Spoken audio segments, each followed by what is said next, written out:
সবাইকে, আপনারা সবাই কেমন আছেন? আশা করি ভালো আছেন। আমরাও আল্লাহর রহমতে ভালো আছি। তো আজকে কোনো ব্লগ নিয়ে আসিনি বন্ধুরা। আজকে একটা পিঠা বানাবো। তো কি পিঠা বানাবো সেটা আপনাদের সঙ্গে শেয়ার করব। তো বন্ধুরা সঙ্গেই থাকেন। তো আমার পিঠা বানানোর জন্য লাগবে ডিম আর লাগবে সুজি, ময়দা। তো আমি এখানে নিয়ে নিচ্ছি 1 কাপ পরিমাণ ময়দা।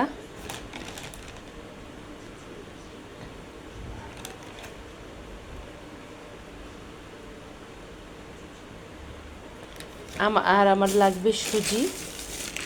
তো সুজিটা আমি পরিমাণ মতো দেব। এই তো হাফ কাপের মতো দিয়ে দিয়েছি।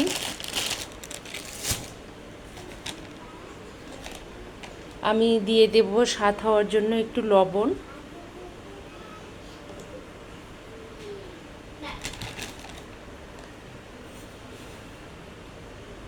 এখানে আমি দিয়ে দিচ্ছি স্বাদ মতো চিনি। আপনারা চাইলে আপনাদের স্বাদ মতো দিতে পারেন। আপনারা যদি মিষ্টি বেশি খান তাহলে মিষ্টি বেশি দিতে পারেন। তো আমি এখানে দিয়ে দিচ্ছি 1 কাপের একটু কম চিনি দিয়ে দিচ্ছি। হয়ে গেছে। আমি এখন শুকনো উপকরণগুলো ভালো করে মিক্স করে নেব।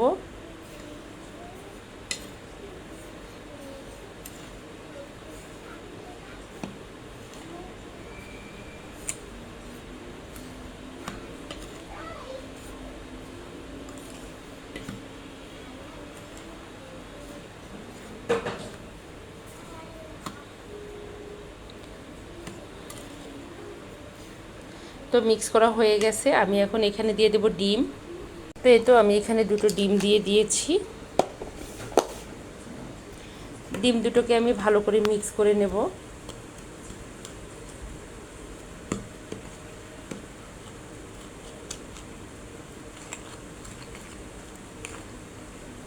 এভাবে এটা দিয়ে একটু করে দিলে গলে যাবে ডিম দুটো।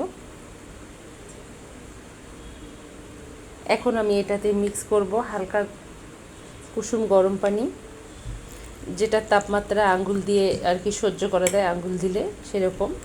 তো এটাকে আমি এখন ভালো করে একটু একটু করে পানি দিয়ে মিক্স করে নেব।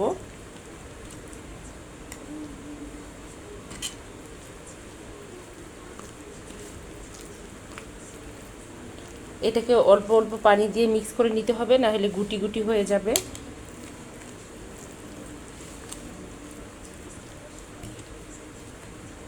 আমি আর একটু পানি দিয়ে দেব, দিয়ে একটা ব্যাটার তৈরি করে নেব ভালো করে।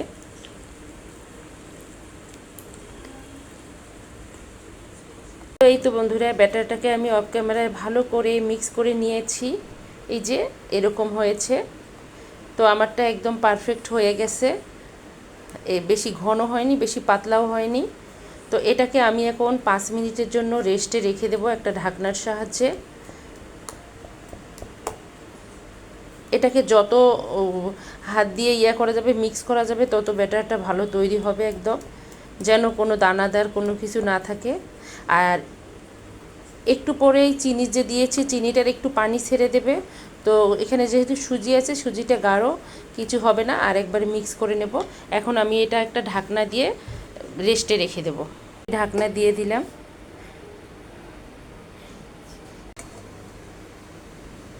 তো এই তো হয়ে গেছে, একদম স্মুথ হয়ে গেছে ব্যাটারটা।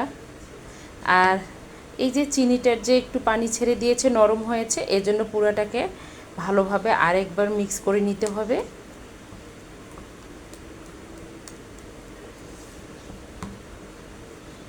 খুব সুন্দর করে একদম।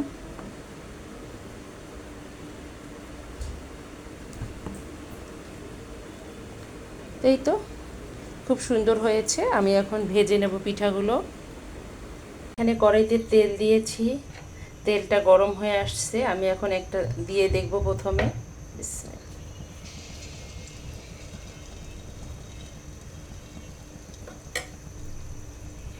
তো এই তো বন্ধুরা, পিঠাটা ফুলকো হয়ে আসছে।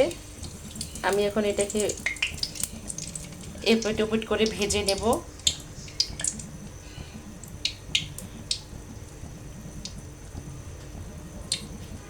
তো এটা, এই মালপোয়াটা কিন্তু খেতে অসাধারণ লাগে, বা তেল পিঠা যে যে যে নামেই ডাকে না কেন, খেতে দারুণ লাগে। আমি একটু এটাকে ব্রাউন কালার করে ভেজে নেব। তো প্রথম পর্যায়ে এই যে হালকা আছে ভাজতে হবে। এখন তেলটা গরম হয়ে আসছে, মিডিয়াম আছে এটাকে ভেজে নিতে হবে, নইলে পুড়ে যাবে। আর সুজিটা এমনভাবে মিক্স হয়ে গেছে, কোনো দানাদার নেই। ব্যাটারটা ভালো করে তৈরি করলে খুব সুন্দর হয় পিঠাগুলো। তো আমি একে একে সবগুলো পিঠা ভেজে নেব। তো এই তো আমি এভাবে বাকি পিঠাগুলো ভেজে নেব।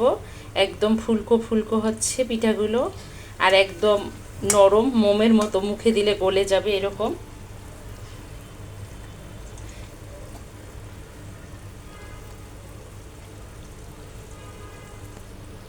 রেডি হয়ে গেল পোয়া পিঠা বা তেল পিঠা। তো এত নরম হয়েছে দেখেন, একদম কেক যেরকম মাফিন কেকগুলো সেরকম হয়েছে, খুব সুন্দর হয়েছে, একদম সফট হয়েছে। তো এই তো চা দিয়ে, বিকেলে চা দিয়ে বা বাচ্চাদের টিফিনেও এটা দিতে পারেন, দারুণ স্বাদের পিঠা। তো পিঠাগুলো ফুলছে একদম সুন্দর করে, ফুলকো হয়ে গেছে। ক্যামেরায় কীরকম লাগতেছে জানি না, তবে খুব সুন্দর হয়েছে। আর এটায় তো ডিম দেওয়া আছে, ময়দা সুজি দেওয়া আছে। তো অল্প ঘরে থাকা অল্প উপকরণ দিয়ে মজাদার পিঠা বানিয়ে বাচ্চাদেরকে দেওয়া যায় বা চায়ের সাথে খাওয়া যায়। তো রেডি হয়ে গেল আমার এই পিঠাটা। আমার ওই রেসিপিটা যদি দেখতে দেখতে কারো কোনো বন্ধুর ভালো লেগে থাকে, প্লিজ আমার চ্যানেলটাকে সাবস্ক্রাইব করবেন, অর্নার্স মমের সঙ্গে থাকবেন, লাইক কমেন্ট শেয়ার করবেন। সকল বন্ধুদের জন্য শুভ কামনা। আজকে এ পর্যন্ত। আল্লাহ হাফেজ, আসসালামু আলাইকুম।